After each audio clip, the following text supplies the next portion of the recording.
Hey, welcome to Just Giulia's Day Off. Today we're making a really simple and easy Italian recipe, bruschetta, and we're going to be doing it 3 different ways.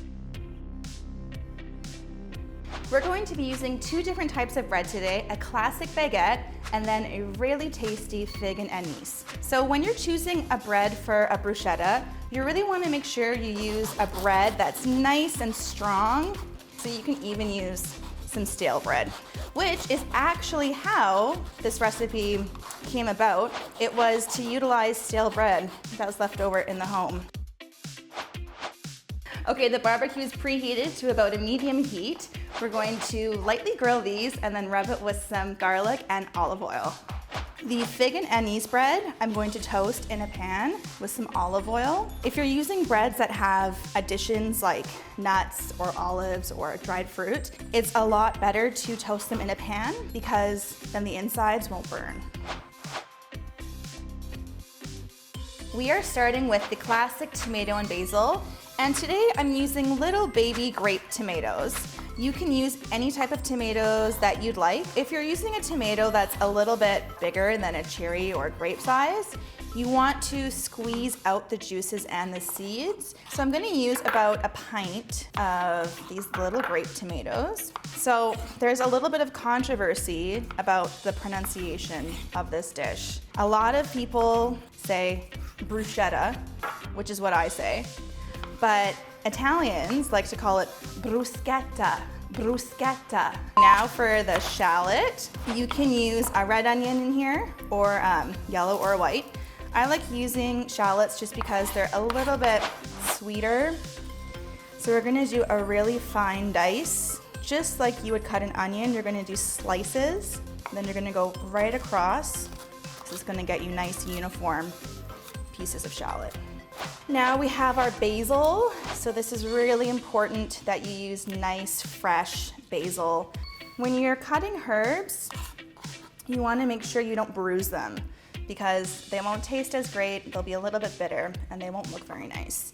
So what you want to do is grab your leaves and kind of stack them up like that, and then roll them like a little cigar, and just slice them. So you get a really, really fine chiffonade. 1 clove of garlic.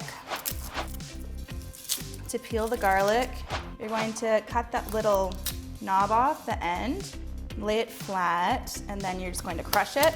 Whoops! So just give the garlic a nice little slice. You don't want to get a piece of like huge garlic when you're eating your bruschetta, so make sure the garlic is really nice and fine, almost like a little garlic paste. Lastly, we're going to season with some pepper.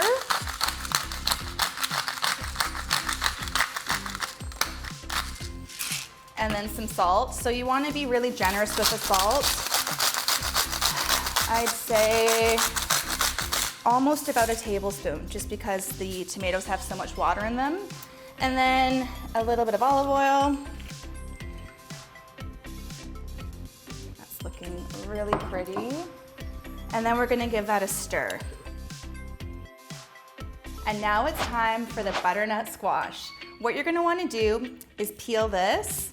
So doing it all in one piece is a little bit easier as opposed to cutting it in half. You can use any type of squash that you'd like. So all of the seeds are in this area down here. So you're gonna wanna cut it in half and then take out those seeds just using a tablespoon. 1 squash will be enough for probably like 4 to 6 people because we're gonna chop this up super small. Once they're in slices, we're gonna cut them into rods and then teeny tiny little cubes. Those are gonna go on your baking sheet. To the squash, we're going to add some thyme, very classic pairing, especially for fall, and then some salt and pepper, and then a generous drizzle of extra virgin olive oil. And now this is going into a preheated oven at 350 for about 40 minutes. Now for the apple bruschetta. We're using inorganic ambrosia, and we're just going to slice it up into quarters. So then you're just going to slice them in nice thin slices because we're going to fan them on top of the bruschetta.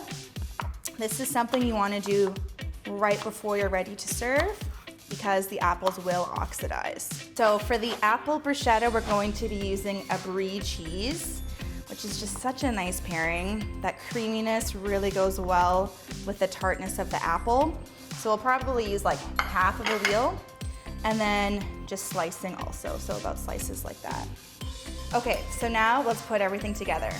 As the last touch to our baguette, we're going to rub with garlic and then drizzle with olive oil.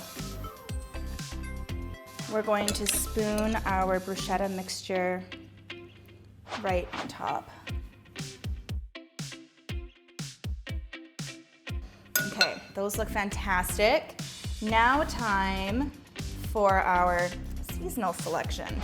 We're going to spread half of the fig and anise toasted bread with our goat cheese. Then we're gonna go right on top with our squash, our roasted squash. Oh man, this smells so good. That thyme is really coming through. Now for the last one, we're going to do our Brie and apples. We're just gonna put a piece of the Brie down. Then we're going to get our apple fans. It's like a little Brie surprise. Your guests will be like, oh my God, I thought it was just apples. Then we're going to drizzle with honey. As a final touch, I'm gonna crunch some pecans right on top. Now it's time to plate. We're going to plate these up on this tiered pedestal. And I'm going to decorate the pedestal with some greenery. So I've got these little stems here, which I'm just going to place. Now we're going to simply place the bruschetta in and around the greens. Now we're going to decorate with a couple of seasonal gooseberries. Okay, how we look. I think that looks pretty delicious. You know what I think this needs? A little cocktail. To pair with the bruschetta, we're making a cranberry Aperol spritz. Now, a spritz is the perfect cocktail to pair with this because it's an aperitivo, which means you drink it with a small snack before dinner. This is such a popular cocktail in Italy. So this is the Aperol that we're using. We're gonna use about an ounce.